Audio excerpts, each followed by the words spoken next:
The Nazi Roots of the Brussels EU. The Master Plan of the Nazi Cartel Coalition. The Blueprint for the Brussels EU. Chapter 2. Walter Holstein, prominent Nazi lawyer and key architect of the Brussels EU. Walter Holstein, 1901 to 1982.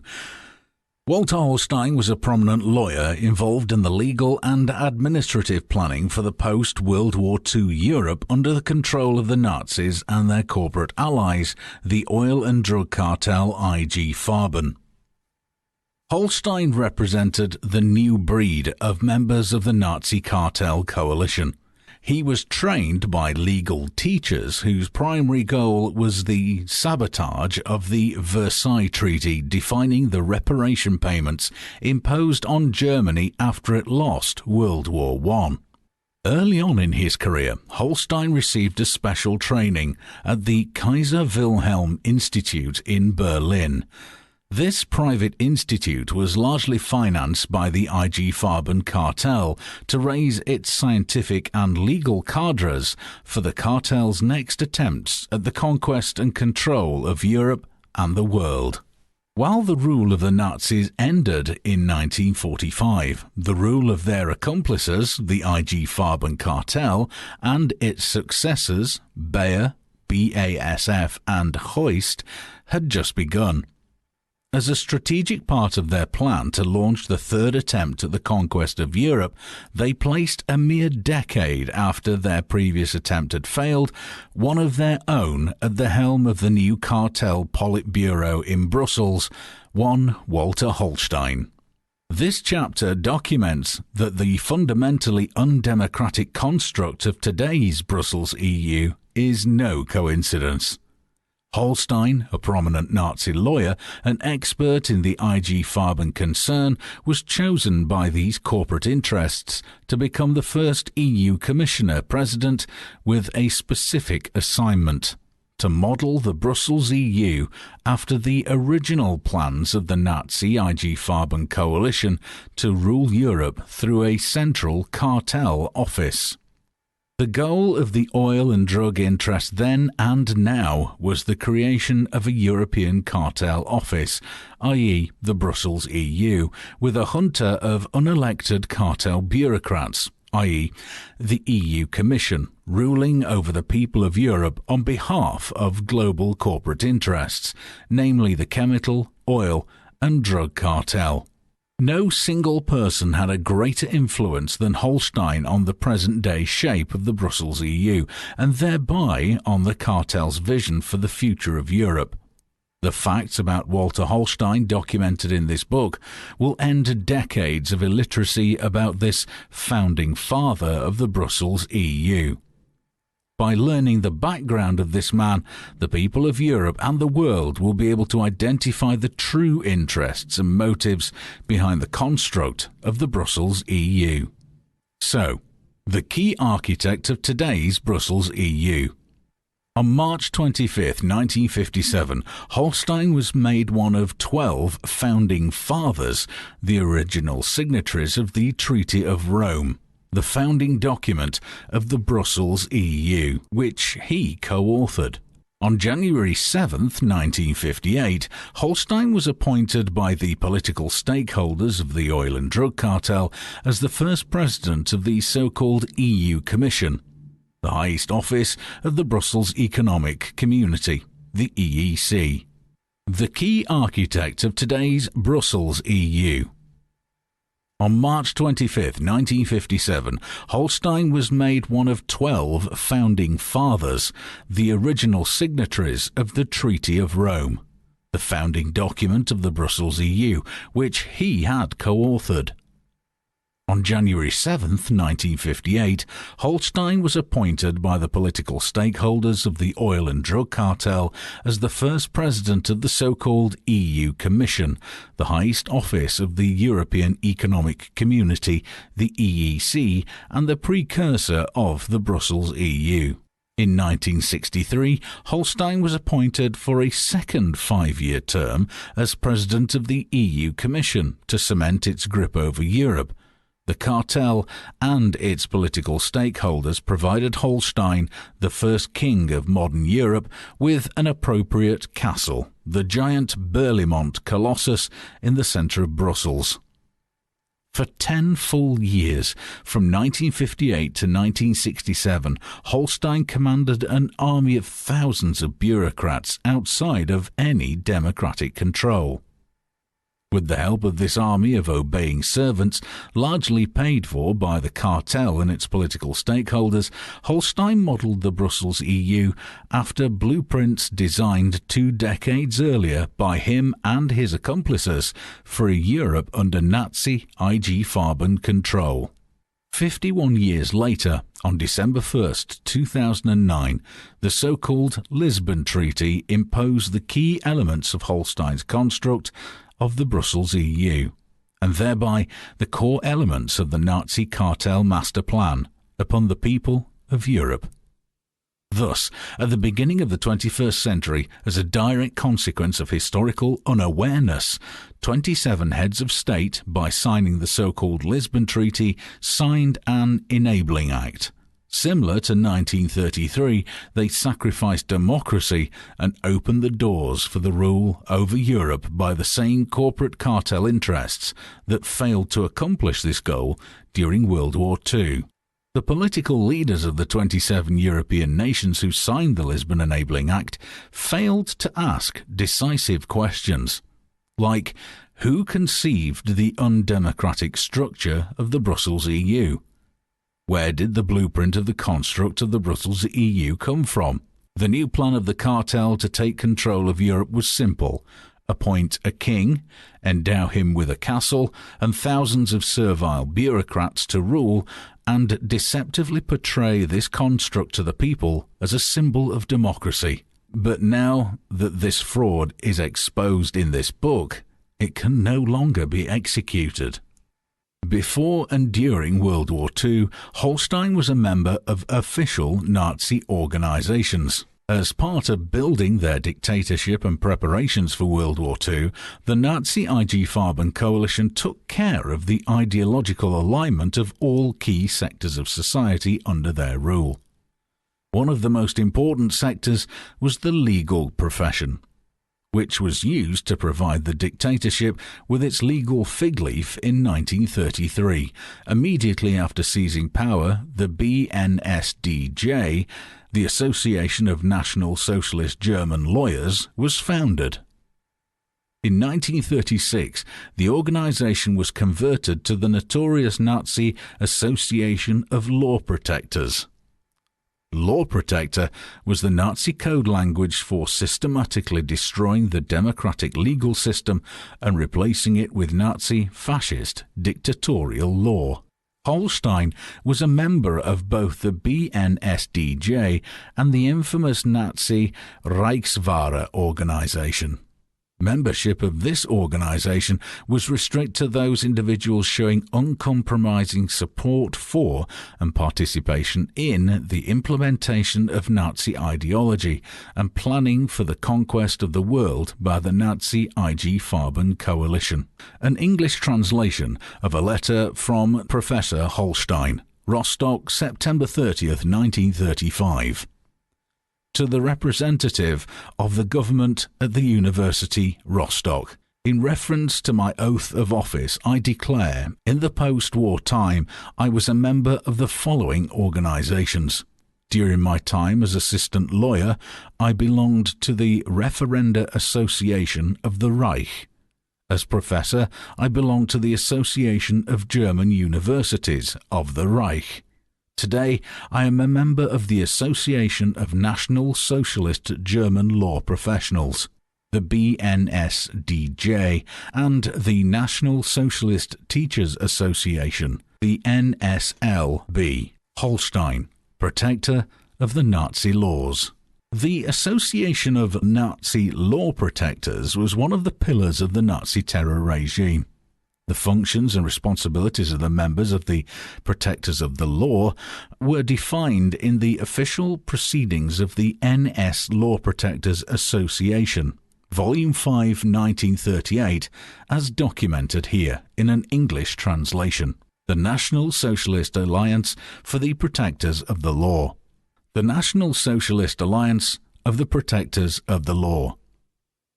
The National Socialist Alliance of the Protectors of the Law, NSRB, is responsible for the professional organisation of the German legal profession. It is headed by Minister Dr. Frank, the leader of the Reichslegal Office.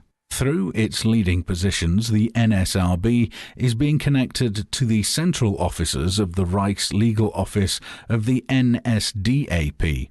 In this way, it is associated that the political direction of the professional activity is identical with the will of the party, NSDAP, and thereby with the leadership of the state. Thus, the association of the NSRB with the party, NSDAP, has a solid foundation.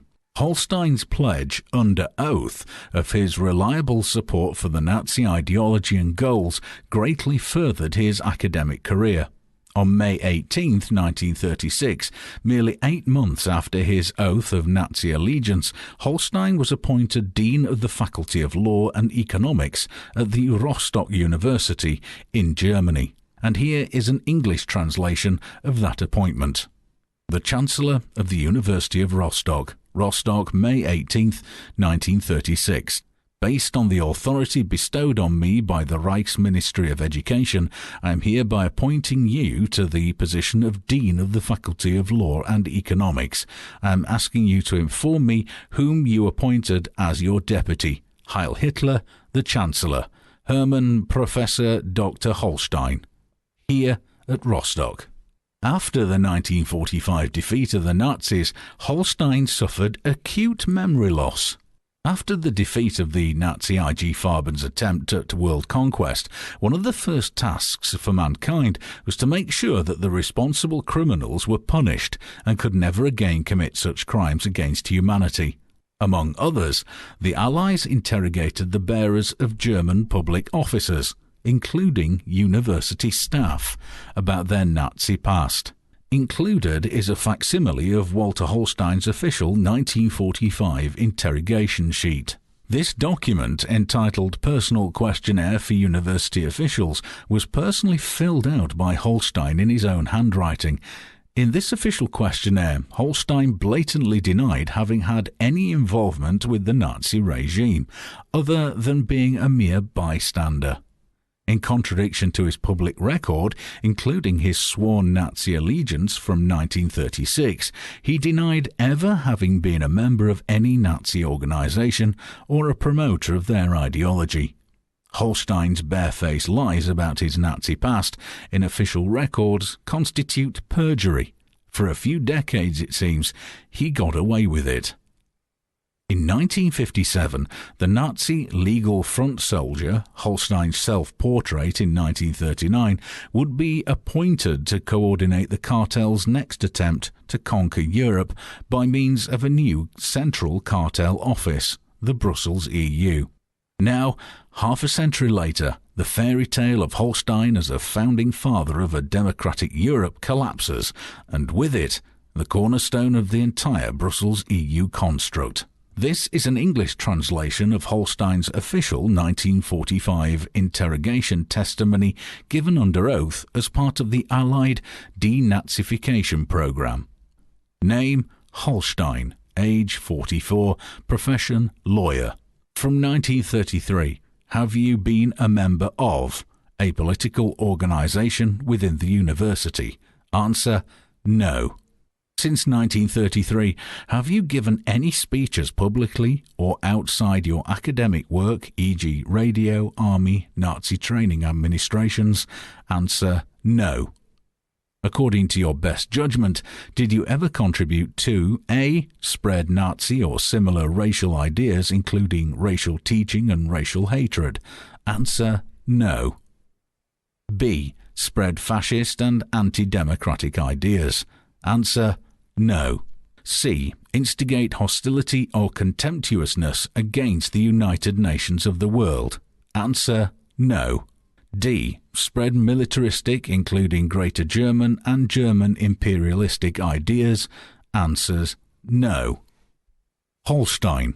Official Nazi state negotiator.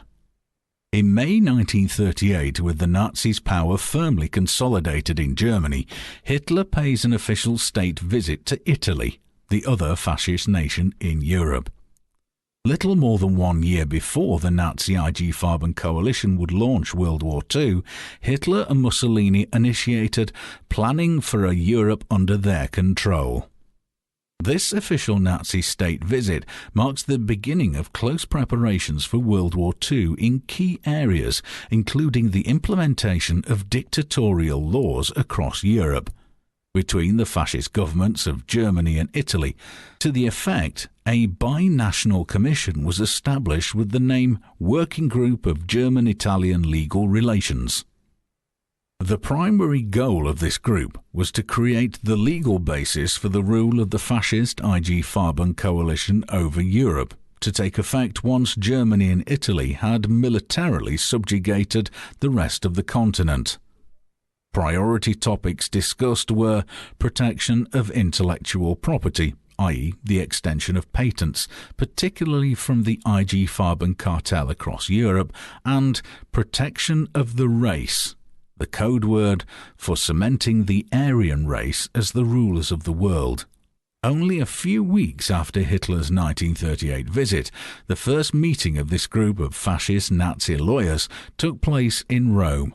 One of the legal experts representing Nazi Germany at these official negotiations about how the Nazis and fascists would rule conquered Europe was Walter Holstein.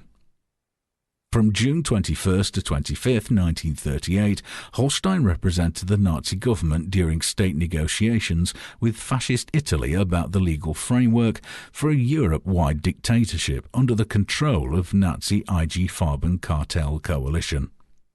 The Nazi cartel lawyers planned the future of Europe.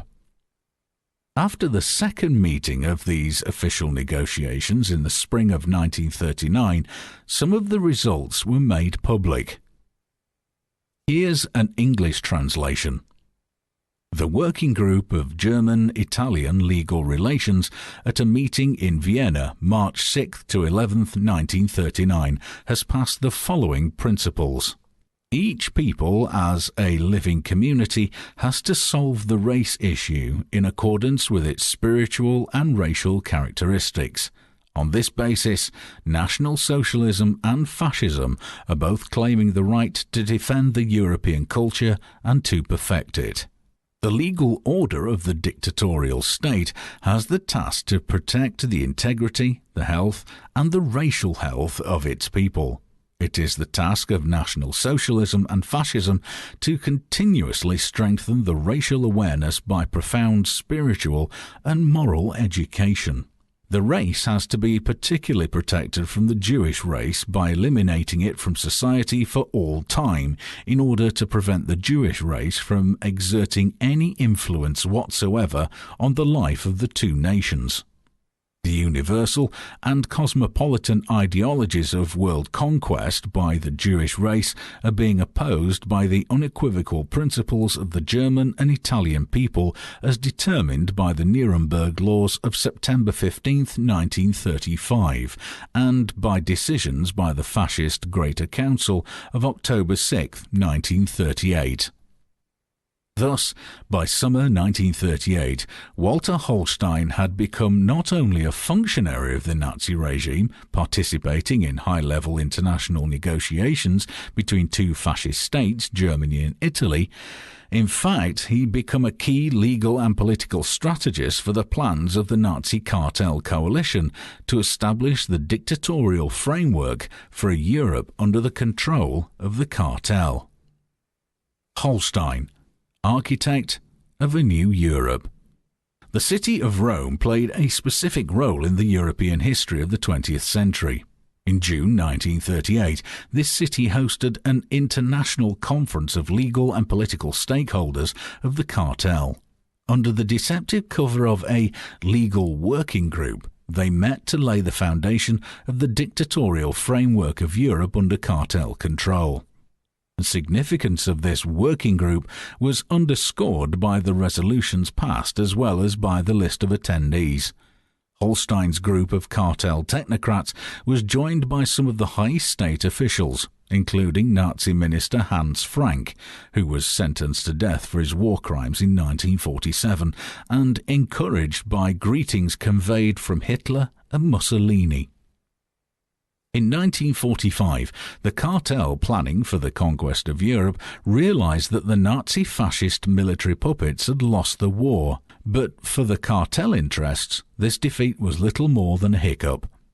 In the Nuremberg war crimes tribunals, the cartel's military puppets were presented to the world as the sole culprits.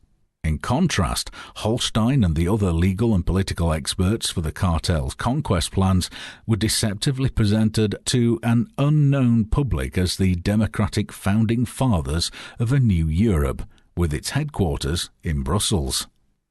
When Holstein left Rome after the end of the 1938 Conquest Conference in June 25th of that year, he could not have known that he would return to this city only 19 years later on the same mission.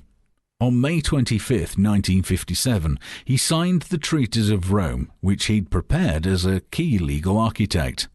With his signature under these treaties, Holstein completed the assignment he'd received in 1938. The subjugation of Europe under the control of the oil and drug cartel via the Brussels EU. But let's return to 1938. At the end of that year, something happened that would bring within reach the ultimate goal of the Nazi cartel coalition to control not only Europe, but the entire world. The dawn of the nuclear age. The turn of the year 1938-39 marked a turning point in human history. For some time, the scientific race had been on for elucidating the structure of atoms and releasing their giant energy forces. Laboratories in France, the UK, the USA, Germany, and in other countries have been competing for years to win this race and to put nuclear energy to commercial and military use. On December 10, 1938, the Italian physicist Enrico Fermi had received the Nobel Prize for Physics in recognition for his pioneering work in his critical new scientific field, fueling the research activities in nuclear physics and chemistry even further. Only 1 week later, on December 17, 1938, German chemist Otto Hahn and his associate Fritz Strassmann were conducting experiments at the Kaiser Wilhelm Institute in Berlin, Germany. On that day, they discovered that the bombarding of uranium atoms with small particles, neutrons, resulted in the split of the large uranium atom into two small atoms, releasing a vast amount of energy. Nuclear fission had been discovered. The third scientist, critically involved in this research for many years, physicist Lise Meitner, could not be present on that day. 6 months earlier, she'd been forced to leave Germany and emigrate to Stockholm because of her Jewish heritage and the Nazi racial blood and honor laws. Hahn and Strassmann submitted their groundbreaking discovery on December 22, 1938, to the leading German scientific journal Natural Sciences, where it was immediately published on January 6, 1939. During the first days of January 1939, the scientific community in Germany, Europe and beyond learned that the world would never be the same again. The discovery of nuclear fission, the release of unprecedented amounts of nuclear energy and its use for military purposes, would reshape the geopolitical face of the Earth. Those countries controlling nuclear fission would control the world.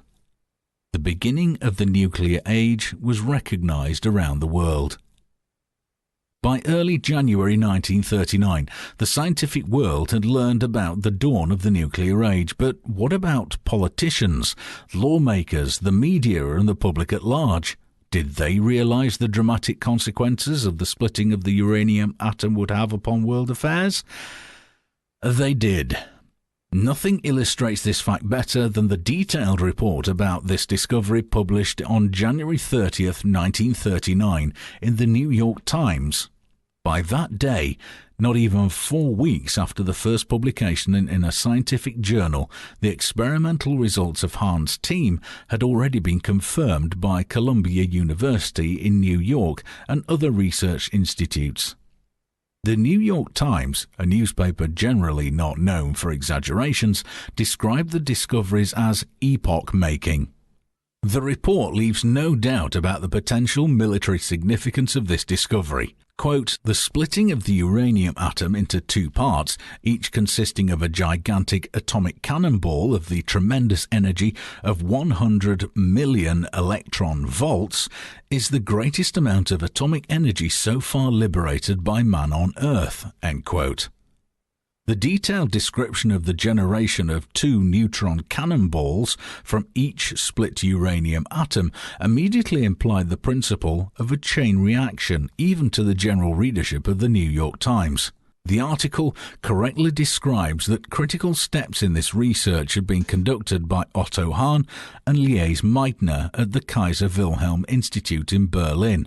What the article did not mention, however, was the fact that research at this private institute was largely financed by the IG Farben cartel, the same corporate cartel that had financed the rise of the Nazis to power and was actively preparing the Nazi IG Farben coalition for military world conquest. But the IG Farben cartel had not only invested in the development of key weapons technology in their quest to control the world. The cartel's strategic military and political preparations for world control. In 1918, the cartel had lost its first attempt at world conquest, World War I, and its military puppet, Emperor Wilhelm II, was forced to abdicate. Not so, however, the corporate backers of World War I, namely Bayer, BASF, and Hoist, whose merchandise, explosives and poison gas had propelled this devastating war. These corporate interests, after 1925 operating under the name of the IG Farben cartel, harnessed their forces for the next attempt at world conquest. The cartel turned a private academic institution, named amazingly after the abdicated Kaiser Wilhelm, into a training site for its cadres for future attempts at world conquest. IG Farben not only financed Otto Hahn's research at the Kaiser Wilhelm Institute, or the KWI, of chemistry, but also the build-up of an elite of legal technocrats at the KWI of international and comparative law. Behind this code name, the cartel financed the strategic development of the legal framework needed to control the rule of a subjugated world. One of the technocrats specially trained there between 1927 and 1929 was Walter Holstein. Holstein's conquest speech, The Future of Europe Under Nazi IG Farben Control. On January 23, 1939, Holstein, then Dean of the Faculty of Law and Economics at the University of Rostock, Germany, gave a propaganda speech about the legal structuring of Europe. His representation, which may best be characterized as the conquest speech, was part of the war mobilization by the Nazi regime and their corporate partners, the oil and drug cartel IG Farben. The timing of this speech was highly significant.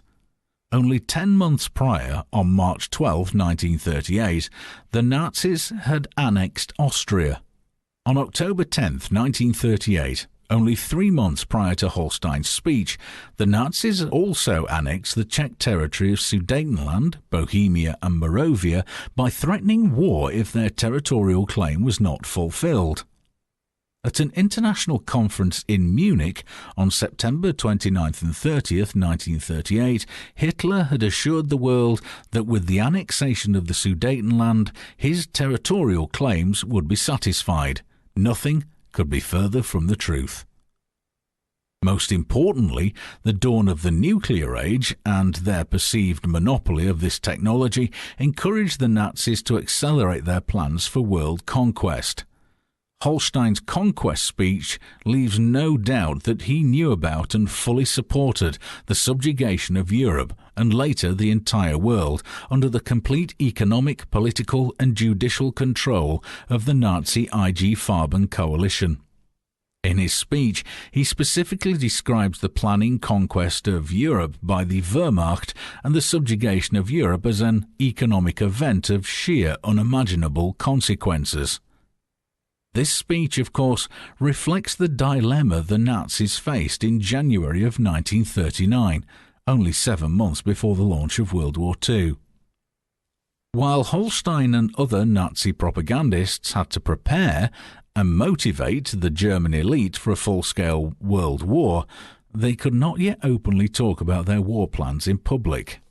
The fact that Holstein's lecture was not just a university gathering but an official event of the Nazi state is underscored by the presence of Nazi Minister of State Dr. Chap, Hitler's representative in the state government of Mecklenburg, of which Rostock was the capital, as well as the entire elite of the Nazi state in that region.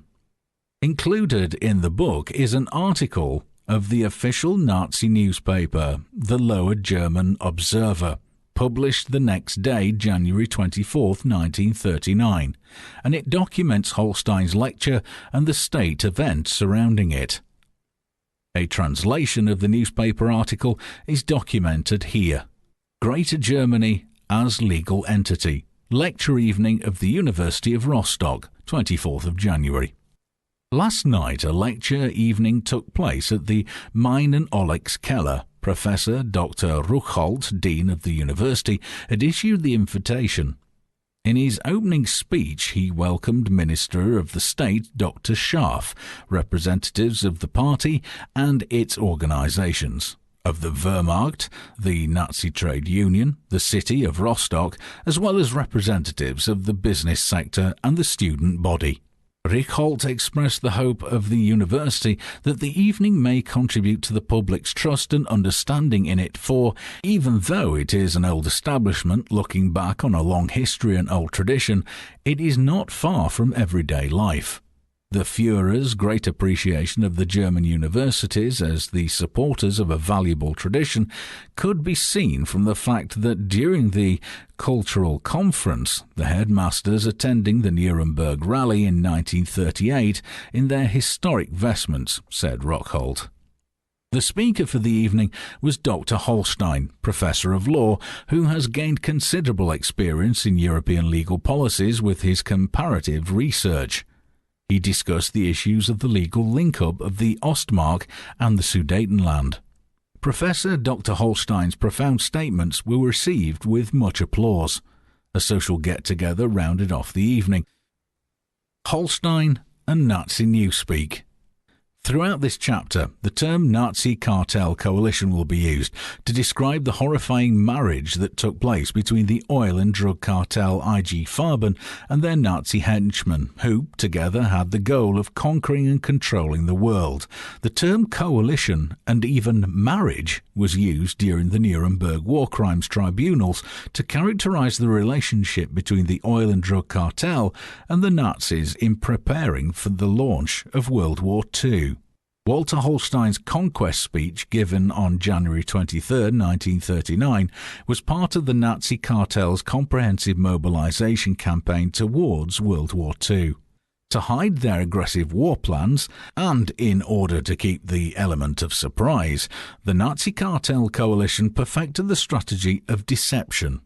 Walter Holstein was one of the masters of deception of the Nazi cartel propaganda campaign that led up to World War II. Now that has been made public, Holstein's speech will become a classic example of how the Nazi cartel propagandists deceived the entire world about their true intentions.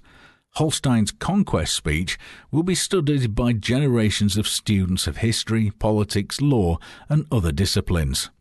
The publication of this speech does not only serve to expose the interest that Holstein, as the key architect of the Brussels EU, served, it will also serve future generations as a warning to stay vigilant about the actions of their own political representatives and to not fall prey to their disingenuous words.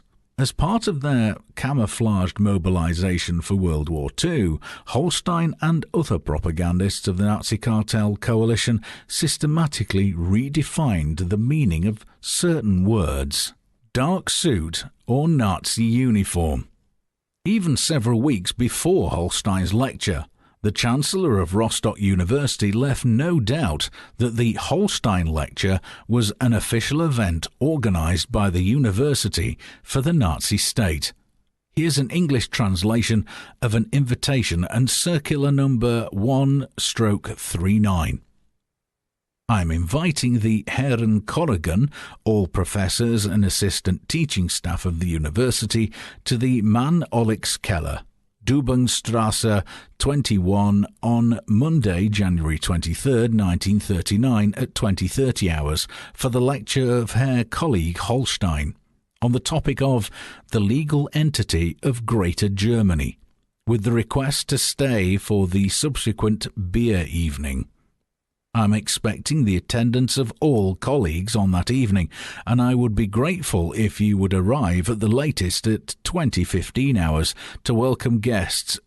Seatown of Rostock, January 10th, 1939, the Chancellor Ruckholt. Dark suit or uniform is requested. Reply, even in case of non-attendance, requested at the attached card before 1:14:39.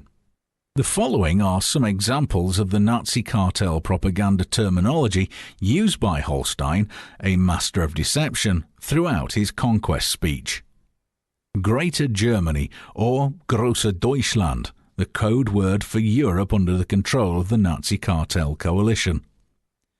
Even with the title of his speech, The Legal Entity of Greater Germany, Holstein creates the deceptive impression of merely describing legal changes within the German territory. The term Greater Germany was the Nazi cartel's code word for the entirety of Europe and later the rest of the world under its control. Ostmark, or Eastern Territory, the Nazi cartel code word for occupied Austria. For annexed Austria, Holstein uses the Nazi cartel propaganda terminology Ostmark to create the impression that the occupation of the Austrian nation by the Nazis was merely the natural extension of the German Reich to the east. For the annexation of Austria and the Czech territories of Sudetenland, Bohemia and Moravia, the Nazi cartel coalition had invented the term Ausschloss, or link-up, to imply that the annexation of these territories was simply an administrative link-up. Holstein uses this Nazi cartel terminology abundantly during this speech, deliberately obfuscating the plans of the Nazi cartel coalition to militarily conquer and annex all of Europe and later the rest of the world. Reichswahrer, protectors of the law, the Nazi cartel code word for the legal stormtroopers committed to the construction of a totalitarian world under their control. 1936, 3 years after seizing power in Germany, was the year of the Nuremberg racial laws, and the year when Holstein became Dean of the Faculty of Law and Economics at the University of Rostock. Here is an English translation of the official letter to the Chancellor of the University.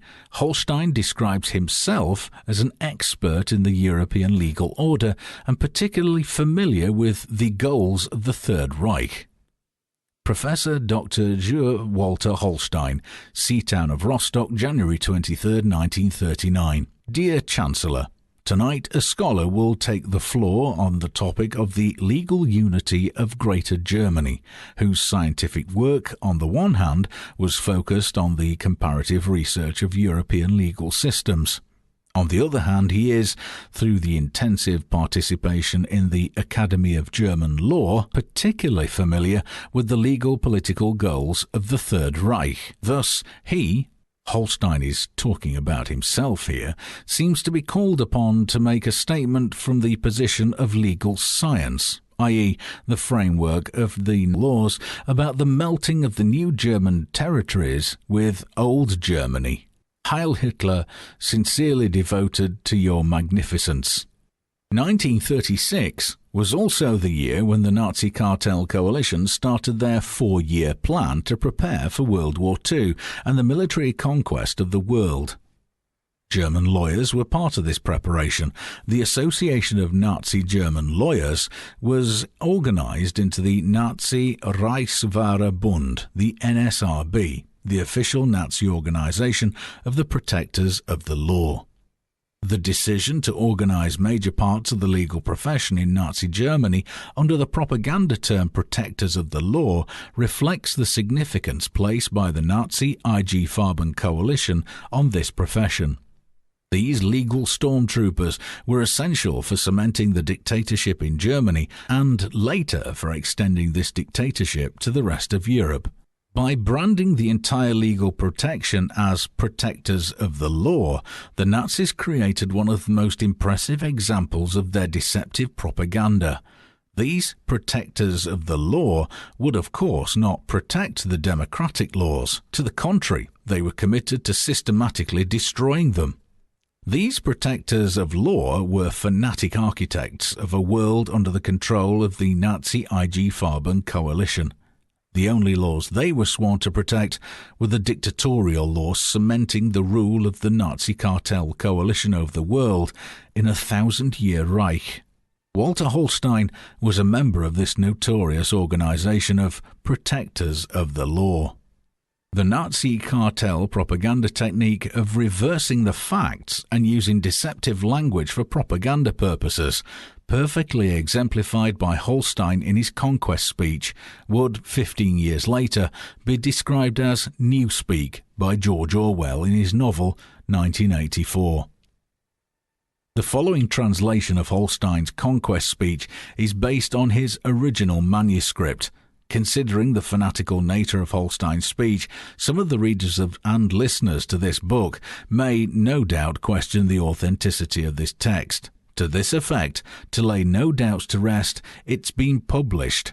Holstein's entire conquest speech online in the original German. Furthermore, the authors were able to obtain a handwritten copy of Holstein's speech. A sample from this is documented in this book. Some sequences in Holstein's text that merely serve to mask the otherwise militant nature of his speech have not been included in this book. They can, however, be studied online in the original German manuscript. The authors underscore the relevance of Holstein's 1939 Nazi cartel conquest speech for present-day Europe using red boxes in the text. These red boxes mark those key points of the speech that subsequently became official parts of the Brussels EU with the signing of the Lisbon Enabling Act in 2009, exactly 70 years after Holstein, speaking shortly prior to the launch of World War II, gave the speech. Holstein's conquest speech is a perfect example of how the oil and drug cartel exchanges its political stakeholders, but over decades continues to pursue its long-term economic and political goals. With the Nazis gone and Holstein deceased, the same oil and drug cartel that was responsible for 2 world wars during the 20th century has appointed new political stakeholders for the 21st century. These political puppets, primarily from the cartel's export empires of Germany and France, are determined to sacrifice the people of our planet for the cartel's third attempt at world conquest. A note from the authors. Most of these documents could have been obtained by anyone interested in learning the truth about the origins of the Brussels EU and the roles of its self-appointed founding fathers. The fact that Holstein's conquest speech was unknown until the publication of this book is simply inexcusable. This crucial omission tells you, the reader and listener, that either your political leaders failed to inform themselves about Holstein and the dark Nazi IG Farben roots of the Brussels EU, or, if they knew, they did not dare to inform you about these facts. Following the publication of this book, the political leaders of Europe can no longer hide behind the excuse that they didn't know. Now, it'll be up to you, the reader and listener, to confront your political representatives, large and small, with the historical facts. We must learn from the mistakes of the past and prevent history from repeating itself and help build a new democratic Europe. The legal entity of Greater Germany. The following is the text of Holstein's conquest speech. And remember, some of the items will be highlighted, and I'll let you know which ones those are. They're in the red boxes.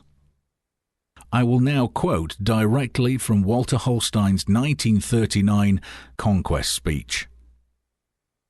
The protector of the law has 3 tasks. He has to know the law, to apply it, and to further develop it. The most important amongst these tasks is the third one, because everything we do is subject to the law of development. We not only have to pay attention to the existing law, but particularly to the lawmaking for the future. Our law policy task is not only to maintain the existing order, but also to create a better one. I should explain why it is the protector of the law who has a particular calling to deal with this task. The leadership of the state has the unconditional and final power in all decisions relating to the architecture of this community of the people. And in a red box, today the EU Commission has become this leadership of the European state with unconditional and final power in all decisions. Greater Germany, i.e. an analogue to Great Britain and its control over major parts of the world through the Commonwealth at that time. The Nazi cartel coalition used the terms Great Germany or Greater Germany to mark their claim for world dominance. The term Greater Germany was used as a code word for Europe and the later major parts of the world under Nazi cartel control. Reichswahre, i.e. Nazi newspeak for those fanatic Nazi cartel lawyers who were determined to destroy the democratic legal system and replace it with the framework of totalitarian law that formed the basis of the Nazi cartel dictatorship. Gesetz des Waden, i.e. Holstein's newspeak to describe the need to extend the totalitarian Nazi cartel legal system across Europe and the world. Eine bessere Ordnung, i.e. with this better order, Holstein describes the legal base for the dictatorial control of the Nazi cartel regime over Europe and the world. Verhung des Staats, i.e. Nazi terminology to invoke the Führer's principle, the total subordination under the goals of the Nazi cartel coalition. Volksgemeinschaft, i.e. racially tainted Nazi terminology to describe the superior Aryan people as the dominant race and the only people worthy of the term community of people. Befreien Reichshofen Tat, i.e. terminology for imposing Nazi cartel control. 1957.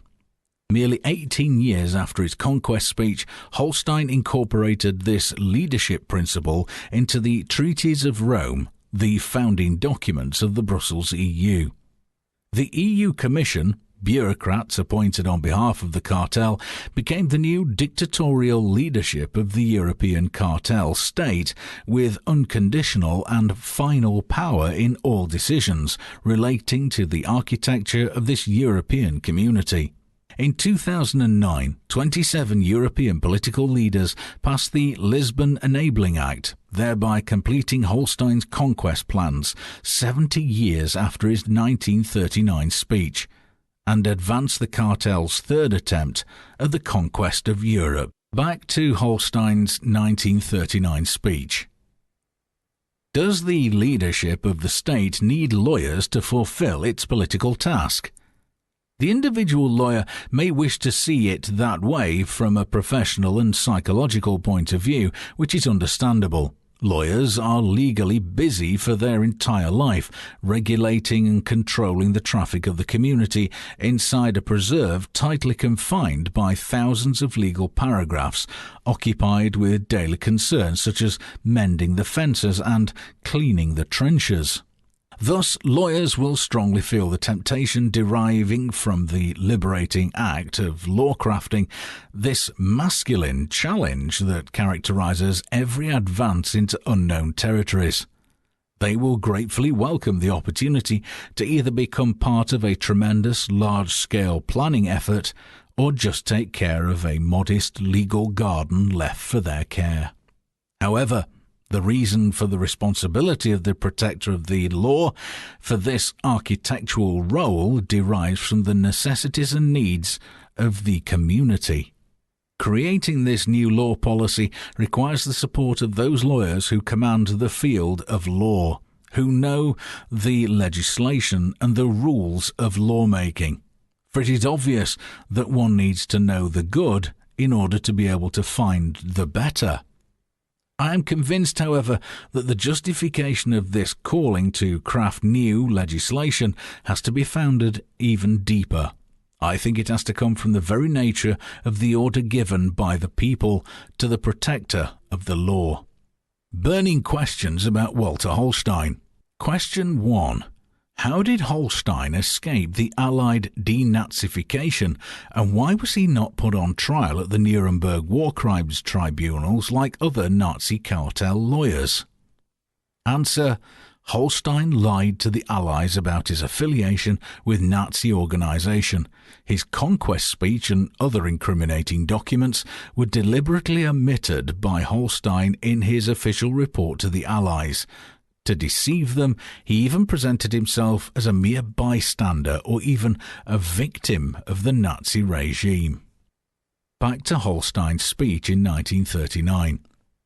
Following a law of nature innate to the profession of the protector of the law, he must ultimately be the responsible architect of the law. The relation between the protector of law and the law today is different from the legal positivism of the late 19th century that has been the prevailing opinion until the turn of the 20th century.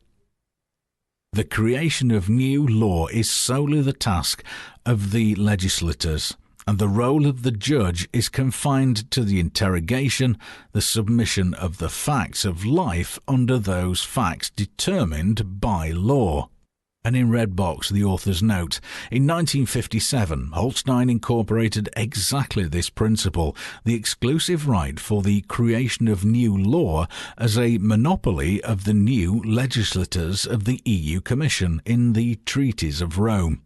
In 2009, 27 European politicians underwrote the Lisbon Treaty and thereby the key elements of an enabling act towards the dictatorial empowerment of cartel interests over Europe. With their signatures, these politicians deliberately or recklessly made a mockery of centuries of European democracies. Back to Holstein's 1939 speech. He tries to liberate the law from eventualities and exposes the reinforcing framework of a law that ties legal consequences to a random event. All branches of legal activity are part of the purification, the scientific theory of the law, the results of which are being condensed to legal advice for the practice of law and the daily efforts by the front officers of the law.